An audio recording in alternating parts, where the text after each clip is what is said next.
O senhor me falou que não pode, que você responde por crime cívico criminal se eu viajar no polo. Mas você também está infringindo uma lei que você não coloca. Deixa eu terminar de falar. Não, a senhora não vai terminar de falar mais. Se você não coloca a pessoa com deficiência ao lado do isso, acompanhante. porque eu não... Esclarecimento do caso Latam. Olá pessoal, eu sou a Aline Castro. Provavelmente você viu o vídeo no qual eu estou dentro do avião conversando com o comissário da Latam e ele me manda sutilmente calar a boca, interrompendo a minha fala. Bom, muita gente está pedindo uma contextualização do ocorrido e aqui eu vou contextualizar, mas isso não vai para as pessoas que estão duvidando da situação, falando que aquilo é só um recorte, que é mimimi de ativista. Esse contexto vai para as pessoas que estão me acolhendo. Então, o que aconteceu foi o seguinte: quando uma pessoa com deficiência vai viajar, ela precisa de preencher uma documentação, no qual essa documentação permite o desconto no valor da passagem aérea do seu acompanhante e permite também que a companhia aérea saiba que naquele voo há uma pessoa com deficiência. E esse documento foi preenchido por mim e aprovado pela companhia aérea. No momento do check-in, eu me apresentei no balcão e fiz todos os trâmites em relação à minha cadeira de rodas. E aí, para quem não sabe, quando essa compra é feita, via telefone ou na loja presencial. Então, a gente não tem a opção de marcação de assento do acompanhante. Ok. Cheguei no check-in e foi me dado um assento no qual não era nas fileiras prioritárias. E aí eu fiz o questionamento. Além disso, eu tenho uma deficiência física que gera fraqueza muscular. Então, eu não tenho controle de tronco. Então, eu tenho uma necessidade muito específica que é de sentar em um assento da janela. Porque eu me apoio naquela parede. E aí, esse apoio me permite ter um equilíbrio melhor do meu tronco, me possibilitando de viajar. E no momento do check-in, mandaram eu solicitar a realocação de assentos com o comissário chefe de bordo. Quando eu entrei no avião, eu fui conversar com esse comissário e desde o primeiro momento ele já foi muito ríspido e grosso comigo, falando que não havia possibilidade de troca de assento, visto que as pessoas já tinham pagado por aquele assento.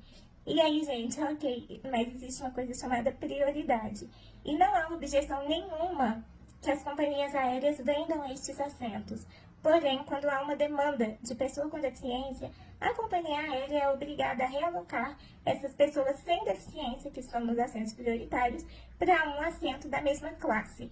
Caso não haja disponibilidade de assentos da mesma classe, a companhia aérea precisa de fazer o reembolso financeiro. Ok.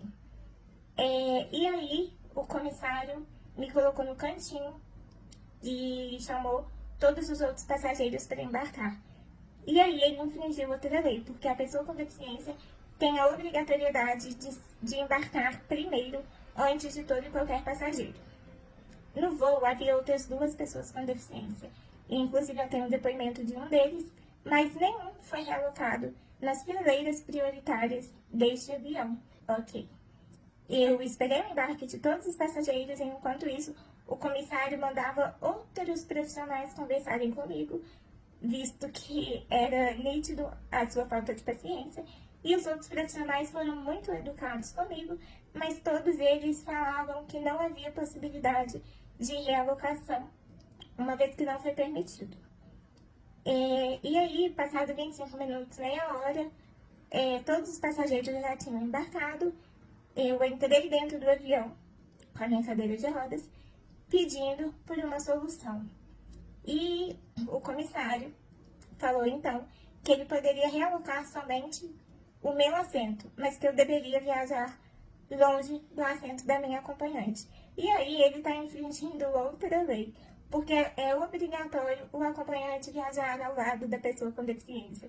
E fora que, além da obrigatoriedade, como eu já disse, eu tenho fraqueza muscular e eu preciso de uma pessoa ao meu lado para me dar um suporte no pescoço, senão a minha cabeça cai na hora da decolagem.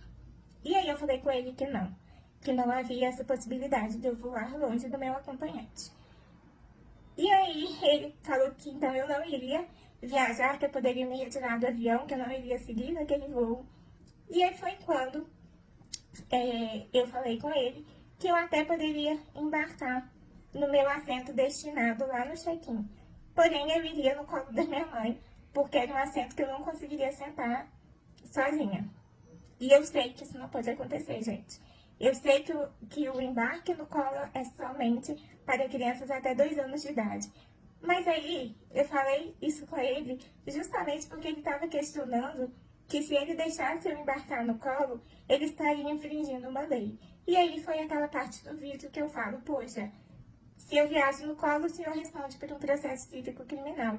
Mas se você infringe a lei da pessoa com deficiência de viajar ao lado do acompanhante dela, qual é a diferença, sabe? Por que não está preocupado, né, em infringir a lei das pessoas com deficiência? E aí foi o momento que ele me mandou sutilmente calar a boca. Ele interrompeu a minha fala e falou, não, você não vai falar mais nada. E aí, nessa hora, todos os passageiros estavam ouvindo, eu passei por um constrangimento muito grande, uma humilhação. Ele falava que era só eu ir amarrada num cinto, que eu conseguiria ficar no assento, e eu tinha que explicar milhares de vezes sobre a minha deficiência na frente de todo mundo. Eu tenho uma deficiência que já é da fraqueza muscular. Eu tenho uma escoliose, que é um desvio na coluna. Eu não tenho equilíbrio nem com aquele cinto. O único lado que eu tenho equilíbrio é o lado AD, é no qual eu consigo me posicionar. E aquela confusão toda, e aí surgiu um passageiro que estava nas primeiras fileiras e falou, não, pelo amor de Deus, ela não precisa sair do voo, ela pode sentar no meu lugar. E aí, estava ele e uma mulher, os dois trocaram de lugar comigo. E somente por isso que eu embarquei. E até em uma das falas do comissário, ele foi muito irônico comigo, e ele me disse, já que você está em Brasília e está tão insatisfeita com a nossa conduta, vá lá no Ministério dos Aeroportos reclamar.